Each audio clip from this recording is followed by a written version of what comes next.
We all agree that Chelsea has done something iconic.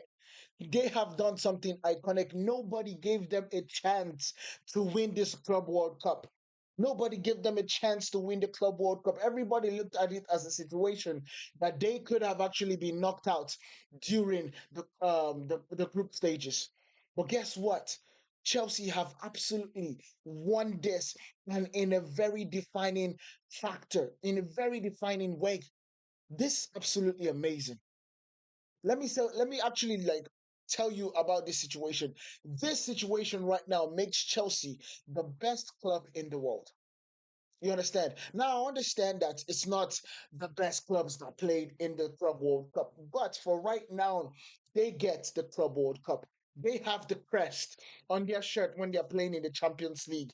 And so therefore, they are the best club in the world right now. It is mind blowing, not in quality, but in absolute facts that they won this league and they won this competition. It is mind blowing to think about it. I'm going to say it outright. This Chelsea team are absolutely dogs. I've told people this thing before. I told them that the signing of João Pedro, right? The signing of João Pedro, the signing of Esteval, these players are making Chelsea oh my God, they are making Chelsea a dominant force. And yes, they are young, but that doesn't mean that they are not going to be absolutely dominant. They haven't figured out what it takes to win the Premier League yet, but that doesn't mean that they are not getting closer. Chelsea Football Club have tasted success. I've absolutely had this whole thing, and I tell people this thing so many times, and they tend to absolutely forget about it. They tend to think that me saying this is not, it's just me being I'm a hyperbole in this situation. When a team tastes success, when a team tastes success, going back from it is absolutely a no-no. They fight tooth and nail for them not to go back from that success. And that is what Chelsea have just gotten. They, of course, won the Conference League last year or last season. But the Conference League is not like what this Club World Cup is going to be. The Club World Cup had the best of the best in the last 4 years. Best of the best in the last 4 years. And Chelsea came out on top. Chelsea came out on top. Now, that doesn't mean that Chelsea are the best team in England currently, because I believe that the Premier League is definitely harder than that league that was just played for over a month. But one thing is for sure, the gamble that Chelsea absolutely put on this situation, the gamble that they absolutely did, paid off. It paid off in the perfect way. Because one thing that we and nobody is talking about in the world of sport, but this is why you come to Pillar Sport to actually know it, because we give you angles that not everybody sees. One thing is for sure. The negotiations with Brighton for João Pedro was hurried because of the Club World Cup. Because Enzo Maresca understood that Liam Delap was not ready to take on the baton. Nicholas Jackson is not it. That's what he knew. And they absolutely saw the player and they knew that João Pedro is just looking for his absolute break. And in the negotiations, it showed. Because João Pedro, and if they had continued the negotiations, they could have gotten João Pedro for less than 50. But because they wanted him to sign immediately and leave his vacation that he was vacating in Brazil and fly all the way to the US for him to start playing, that is where their gamble paid off. Now, João Pedro, I have to give him credit because he kept himself fit. He kept himself ready to play football. And that is not easy, especially going from a 38-game season with Brighton. That is not easy. But he flew in from his vacation, trained, and the right next day started playing. The next game he started playing. And guess what he did? He scored 23 goals in 2 games for Chelsea. And three very crucial goals. Very crucial goals. That's what João Pedro did. And we have to give him credit for that. And we also have to give Chelsea credit for it. Because a lot of people were looking at the deal and be like, why are you paying 55 plus for João Pedro? Why in the world are you doing that? That is why. That is why. That is a player that can play the number nine, play the left wing and the right wing, and also play the number 10 position. Versatile to the teeth. That is João Pedro. And the moment he comes in, you start seeing that when you start putting quality around your best player like Cole Palmer, Enzo Fernandez, Moses Caicedo, when you start putting quality around them, you can then start seeing successes oozing out of the team. You see confidence. You start seeing confidence oozing around the team. You get me? You start seeing that. And that is where the likes of what Paul Palmer said about Enzo Moresca absolutely comes into fruition. Because Paul Palmer literally said this: people doubted us. They didn't believe in us. People talk about or talk shit. Pardon the language, but I'm just quoting here. Talk shit about us all season. But let me tell you, Enzo Maresca is building something special at this football club. Those were the words of Cole Palmer. Right after he basically won the best player of the tournament. Those were the words of Cole Palmer. And guess what in that situation? Cole Palmer was a gamble. Cole Palmer coming to Chelsea was a gamble. Cole Palmer took the best player of the tournament. Now, I don't actually think he was the best player. Don't get me wrong. But in my mind, what Chelsea have been able to do is absolutely brilliant. They have taken that same idea of gambling to buy Esteval. Same idea of gambling to buy Giovanni Kenda. And the other guy coming from Sporting.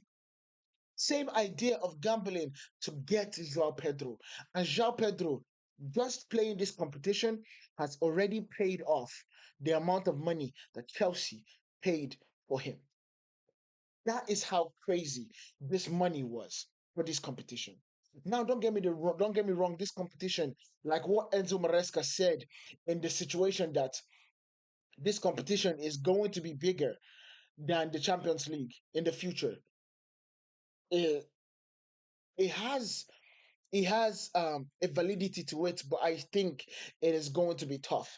The only reason why I think it's valid in this sense is because this competition is going to be happening every 4 years, if I'm not mistaken.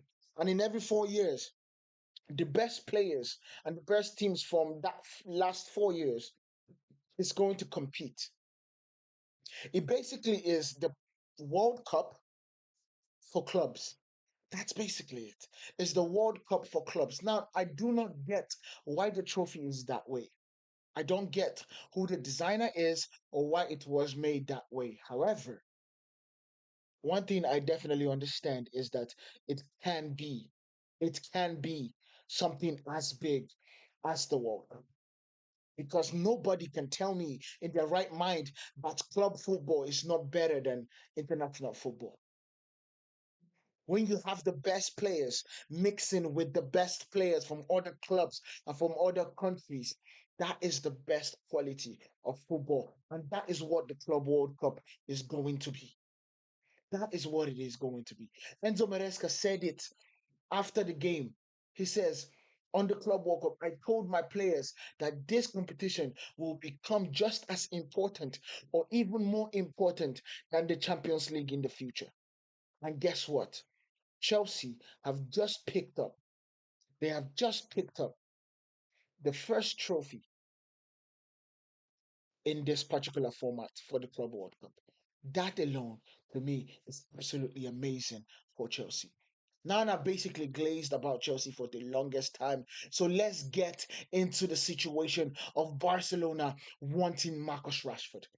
It is basically been reported by Fabrizio Romano, that Barca are yet to decide whether they want to proceed with the Rashford deal or not. It is not about loan or permanent. No club to club talks yet, as it all is about Barca's internal decision on whether they want Marcus Rashford or not. However, when it comes to the player side, Marcus Rashford wants Barcelona, and he believes that Barcelona is the right club to get him back into his best. Now, let me say this: La Liga on its own is a very, very technical place. But one thing I can tell you for sure is that if you are successful in the Premier League, you can be successful in La Liga. And I'm going to say this, and this might be a shock to a lot of people, but let me say this and crystal clear before people in the back. I need you to pay attention. The likelihood of a Premier League player coming from England to go to Spain and succeed is higher than a player from Spain coming to, or player playing in La Liga coming to Premier League to succeed. And I believe wholeheartedly that what Rafinha was able to do in Barcelona, Marcus Rashford is going to be able to do it double fold. Now, Rafinha scored a whole lot of goals this season, but I still believe that Marcus Rashford is a better player than Rafinha. I 100% believe this. We have seen them play in the same competition. And we have seen Marcus Rashford take his club to a lot higher heights than Rafinha did. Now, Rafinha is a talented boy and did not play with talented players in Leeds. He just didn't. But in my mind, whatever Rafinha has, Marcus Rashford has it and has a little bit more. Has a little bit more. The thing absolutely breaks my heart with Marcus Rashford is his willingness to actually apply, his willingness to apply those things on the pitch. That's what breaks my heart.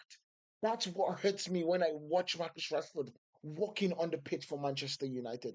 And I believe that is the same thing that made Ruben Amorim say, Marcus, you're not it for me. And that hurts me to say. It really does. But one thing I can say for sure is, if Barcelona decides to go for Marcus Rashford, what we will see in that situation is that you will then see Rafinha kind of moved inward into being the backup number nine, not inwards in terms of being on the bench, but being somebody that back up the number nine. In the idea of he's going to be playing with the number nine as kind of a tangent. So both players in that situation, and then you see Marcus Rashford, or it could even be just the idea of replacing two. So Rafinha still plays the position that he's playing, but then you see Marcus Rashford be the person that gives him a competition. So that is what is happening right now for Marcus Rashford. I truly hope that Marcus Rashford actually gets his move to Barcelona. Not because I am a United fan and actually want the money that comes from them buying him permanently for us to be able to then go out and put more money on the likes of Richard Ray, Rouse or Brian Wemo or even a striker. That is not why I am actually hoping that it gets done, even though that is a plus. But the idea of Marcus Rashford firing on all cylinders again is definitely a plus because he is still an academy player. He's still an academy graduate, and nothing makes me happier than to see somebody that comes from Manchester United succeed. Nothing makes me happier. Well, let me not say that because my girl could absolutely be watching, and that would be a whole lot of discussions that I do not want to get into. And then the beautiful thing about the transfer window is that things are absolutely kicking on because the likes of Inter Miami, hopeful to complete and seal Rodrigo de Paul deal in the next days after advancing in talks with Atletico on Friday. The details to be sorted remain by Inter Miami are on it and to get a green light as soon as possible. Let me say something about that situation. Rodrigo de Paul is a very tidy midfielder. He does the dirty work, and I know it doesn't go together, tidy and dirty, but he does that for Athletic. He knows how to do the dirty work, but he knows how to continue getting the building and getting the game just ticking along. He knows how to be the guy carrying the piano, as the famous Fred would say. He knows how to do that. And guess what? His best piano player, his best pianist is in Inter Miami. So for Rodrigo de Paul to be going to Inter Miami, I think this is a good deal, not only for the MLS, but for Inter Miami and also for Rodrigo de Paul. And of course, for Messi. Because Messi doesn't just get Busquets. Now he gets Busquets and Rodrigo de Paul, best of both worlds for one of the people that we call the GOAT, the greatest of all time in this particular situation. You get me? And so that is absolutely good for me in that situation. So if you guys are loving the live so far, make sure you guys hit that follow button, hit that subscribe button, so you guys do not miss anything that we do here on Pillar Sports. But without further ado, let us get into what you guys absolutely want us to get into. And that is Viktor Gyokeres for Manchester United. Oh, jeez, look at that. I wish it was for Manchester United. But Viktor Gyokeres for Arsenal. Going to Arsenal, the deal is done. The deal is done. It is mind blowing to think about. You get me? It is mind blowing because the reports today that just dropped, and not it didn't just drop right now, but it dropped today. The deal between Arsenal and Sporting for Victor Gyokeres is now being sealed tonight with all parties involved. Do you know how crazy this situation is? The timeline of what Victor Gyokeres went through to getting Sporting to agree a deal with Arsenal is magnificent. It is a tough break. It was a tough one. And I can tell you, it is all about sacrifice. That is the word of this saga. Because Victor Gyokeres sacrificed to get this deal done. He told Arsenal, I will take a pay cut. I will take a pay cut. That's what he told Arsenal. He told Arsenal, I will take a pay cut. You get me? He took a pay cut, not just in that situation, even when they were getting the deal done and the deal was actually heading towards getting done, but it was stalling. The agent of Victor Gyokeres also said, I will take a pay cut because they waived their fees. They waived their fees. Do you understand what it means for somebody to be so adamant of getting to a club that he is absolutely losing out on money just to leave his current club? It literally was reported that after the agent's decision to reduce 10% compensation, oh my God, Arsenal will pay an initial fee worth 63.5 million euros plus 10 million euros add-ons being completed. Here we go. It's already happened. Do you guys understand? The agents reduced his 10% fee. Now, I don't know how much he reduced it to, but every scenario in this situation, in terms of Victor Gyokeres, all of them has taken a pay cut to get this deal over the line. And that I would say is absolutely masterful. It is masterful. There's no way you can tell me that this is not a player that wants to play for Arsenal. There's no way. Because he has showed it and he has put his money where his mouth is. And that is amazing.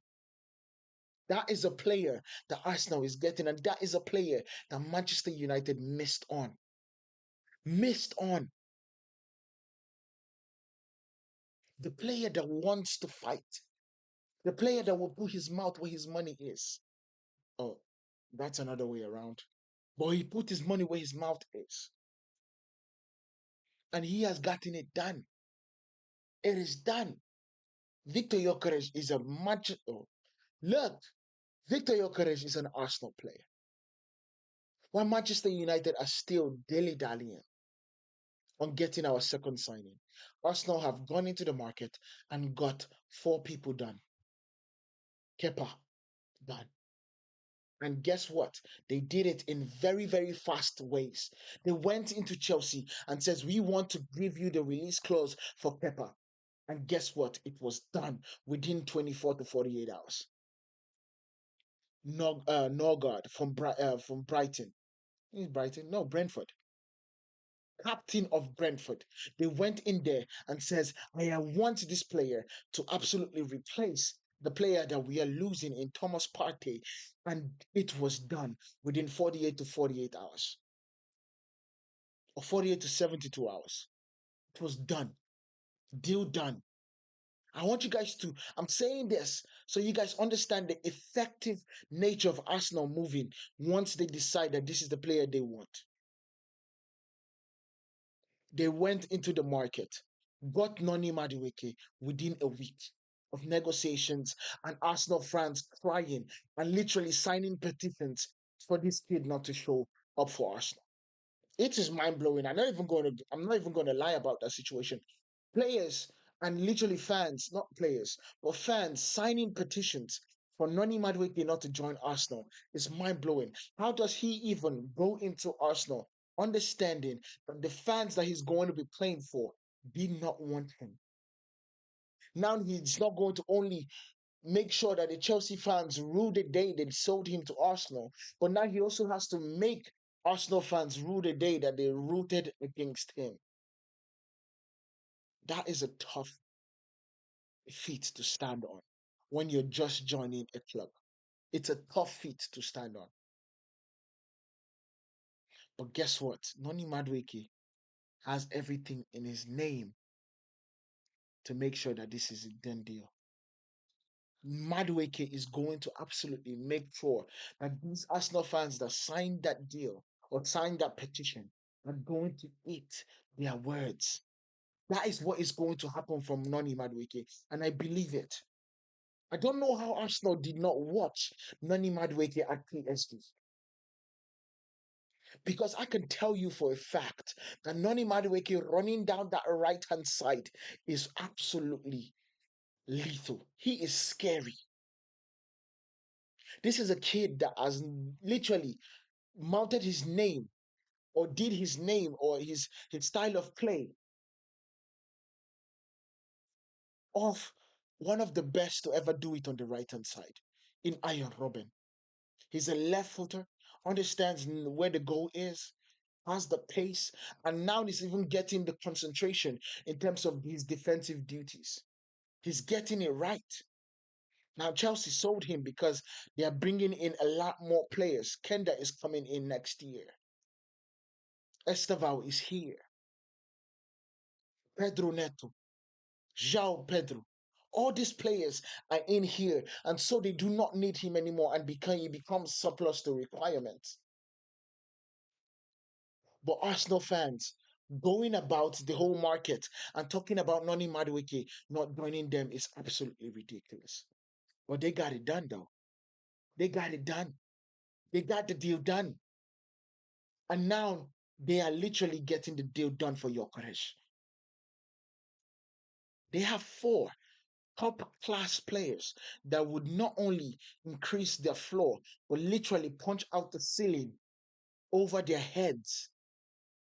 And Manchester United have bought one player. One. And Arsenal finished second, while Manchester United finished 15th. That is right there crazy to think about. Now, I understand that Manchester United does not have the money or the liquid cash, but we need to understand, and we are Manchester United, make moves, do something. There's a way you can absolutely raise the money, parlay the money, go out and get sponsors, get something so we can absolutely start the rebuild. Because one thing I'm telling you is Ruben Amorim is going to be on the hot seat from the first day. And guess what? The first person we are playing is Arsenal. So Ruben is going to be playing against the person that he absolutely wanted for Manchester United in Gyokeres. And that doesn't scare you. That doesn't scare you. You're not scared, crapless, that you are going to be facing the most prolific striker in world football in the first game, and you haven't given the coach all the things that he needs to absolutely get this team right. It is mind blowing to me. It is. But guess what? Arsenal has absolutely done the deal for Noni Madueke too. I don't want us to forget that. Because Noni Madueke, I'm telling you, he is a baller. And Arsenal fans, you are going to absolutely eat your words. For those people that did not support this deal from happening, look at this boy right there. Bro, this boy has been eating akpu his whole life. He has been eating swallow his whole life. He is ready for the game. He is ready to take Arsenal. Now he's not better than Bukayo Saka, but he's better than Martinelli. He's better than Martinelli. He's okay. Let me not let me retract that. Martinelli is better right now, but the ceiling of Noni Madueke is bigger and higher than Martinelli. I'll say this. Noni Madueke's ceiling is bigger and higher than Gabriel Martinelli. He has everything in his body, in his legs to become a top class, a world class winger. He has everything. And that is why the likes the when I got the exclusive from Fabrizio Romano, when I heard the exclusive that Noni Madueke to Arsenal is a here we go, he agreed on excess of £50 million with add-ons included. Green light from Chelsea. Madueke already agreed a 5-year deal at Arsenal days ago, and he is now set to complete a move. The winger leaves Chelsea to join Arsenal. When I heard those words, I said, Mikel Arteta has something going on. There's something brewing, and he is seeing it that we are not seeing. He's seeing something that we are not seeing. He saw the same thing with Kai Havertz. He saw the same thing with Kai Havertz. You get me? And he's making it work. Yuri and Timber, he is making it work. And that is why I believe this situation is going to work out. It is going to work out. Now I have to give shout outs to everybody coming here to watch us live. I know it is late, but I made a promise here on this channel that every single day I'm going to make sure that I come live now. But my situation is this is a new channel. We are starting and we are bringing you guys quality content every single day. We are dedicated. And when I say we, I'm talking about me. I am dedicated in making sure that you guys get the best news in different aspects of what angles you need to understand and what you need to know. We will be talking about the rules of the game, the changes of the rules, everything that would impact the way you watch football and the things that you would want to watch in football. You will be able to find that in Pillar Sports.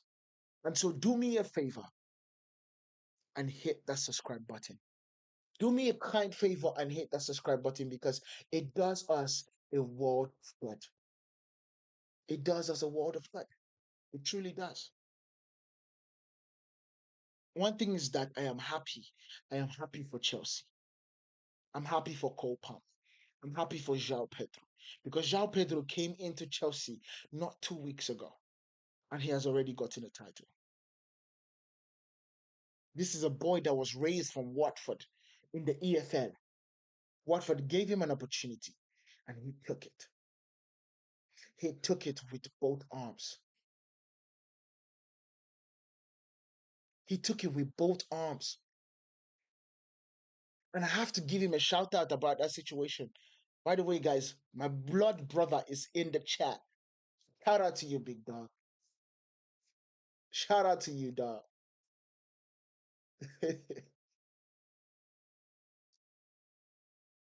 But that's the truth, though. It is mind blowing to think about that Chelsea took a gamble. They literally took a gamble on bringing Zao Pedro in for the amount of money that he was brought in. And now they have been able to get over $120 million pounds. That's what they have been able to do. uh, Pat Junior says, reporter extraordinaire. Extraordinaire. Proud of you. I appreciate you, bro. I appreciate you. So that's the things that have been happening so far. However, just to give you guys a bit of more news about the situation, Alvaro Carreras is basically going to be landing in Spain very soon for his medical. Everything going to plan. He's going to become the left back for Xavi Alonso. Bear in mind, this is a kid that could not make it at Manchester United due to Erik Ten Hag.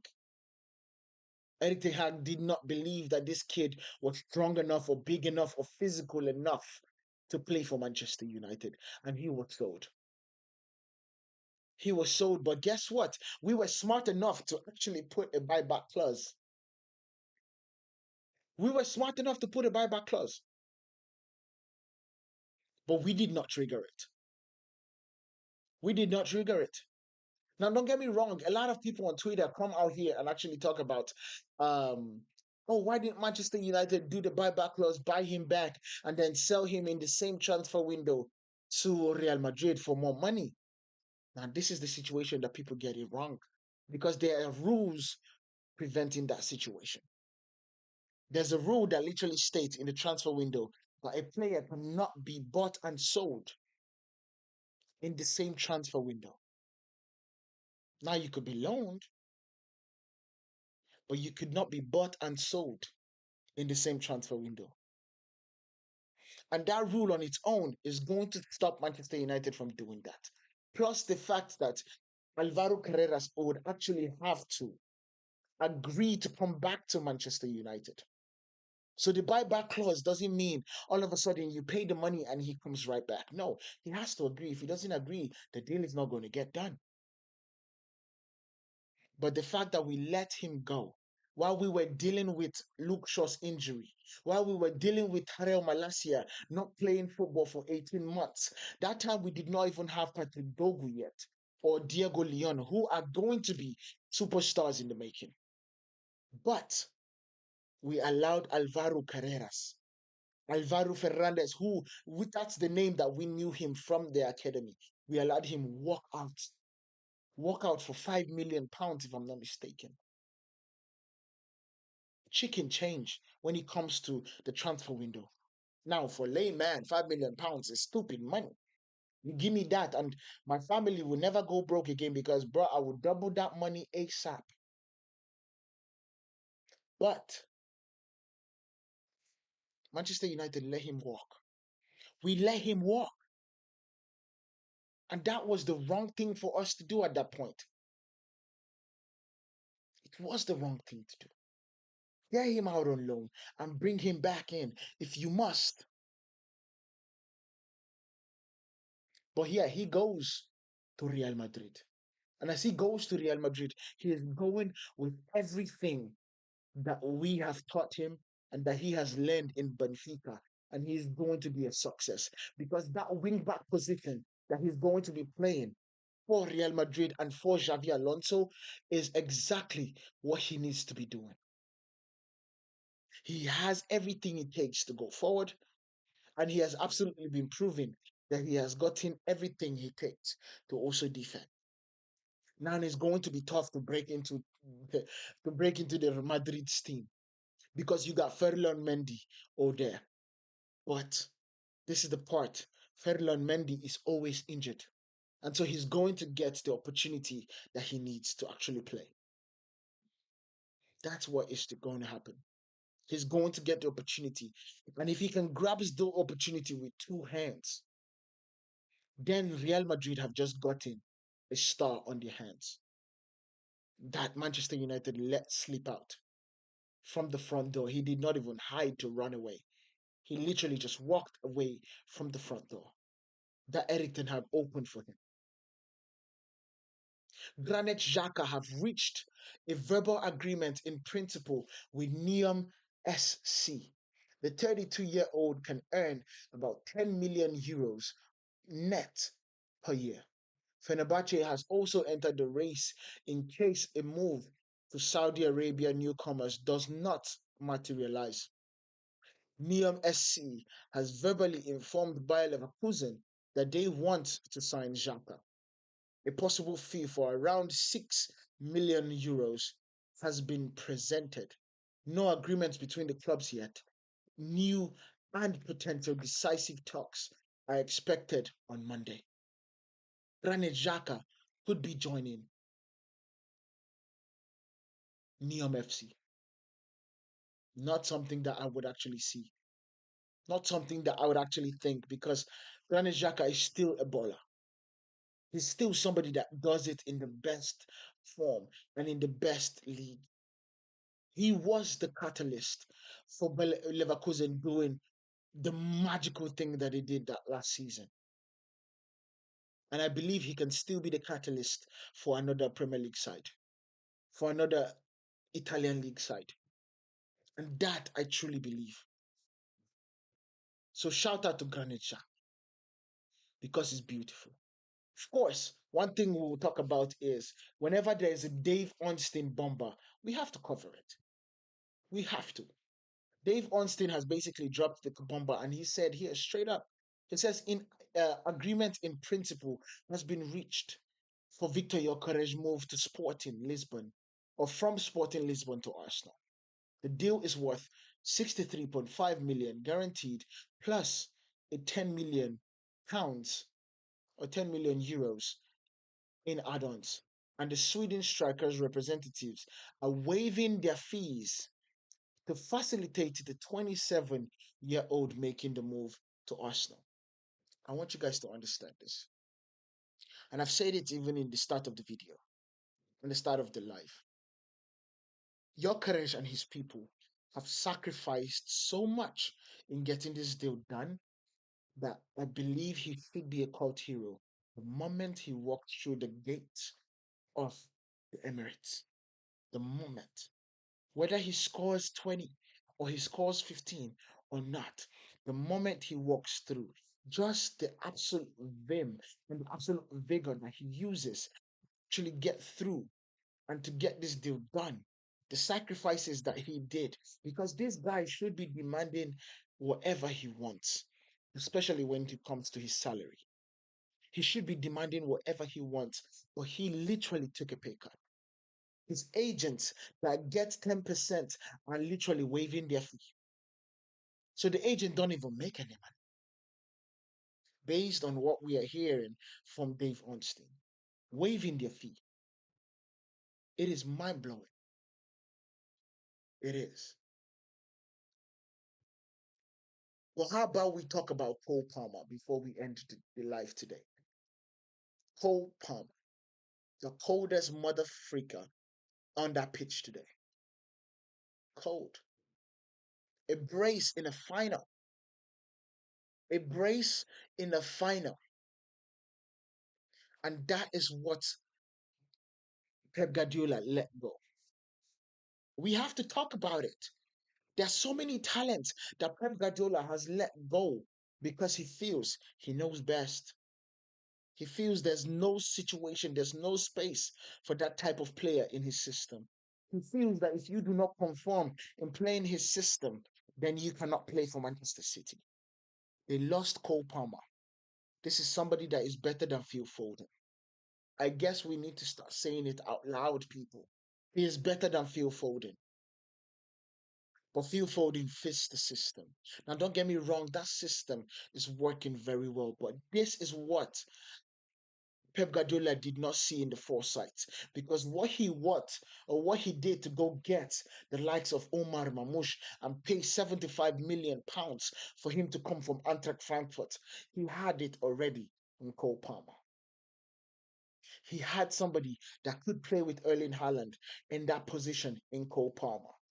He did, but he let him go because at that time he did not realize he needed something like.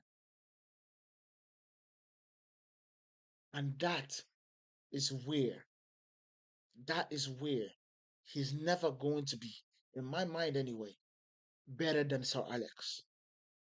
Because Sir Alex had the foresight to see 2 years, 3 years in the future. And Pep doesn't. Pep looks at now. And if he gets it now, if he doesn't get it right, sell. He looks at now, but Sir Alex builds a team for the future, builds a team for the now. Same thing. And that is why he's the greatest manager in my mind. But guys, let me know what you guys think about the live. Let me know what you guys think about Pillar Sports down in the comments and everything that we have spoken about. And if you are not here on live, make sure you guys hit that follow button, hit that subscribe button. It does us a huge favor. We got 11 people watching here, and that is amazing because you guys are watching literally 20 minutes past 12. 20 minutes, it's midnight. Or if you guys are watching from different countries, comment down below where you're watching from. But I have to say thank you very much. And for every single person watching, if you have loved what you have watched and the value has been brought to you, make sure you hit the subscribe button because we are on our way to 1,000 subscribers. We have, if I'm not mistaken, right now 788. We are on our way to 1,000. And in that milestone, I'm going to be doing something absolutely amazing. So, guys, please, you do not want to miss out. You should not be missing out. Make sure hit that subscribe button and turn on your notifications so you do not miss out on anything that we do here on Pillar Sports. It's been real. Make sure you guys comment on all the things that we spoke about. I love y'all. I'll see you guys in the next one. Make sure you do the same thing that we spoke about. I'll talk to you later. Peace. Much love. Thank you.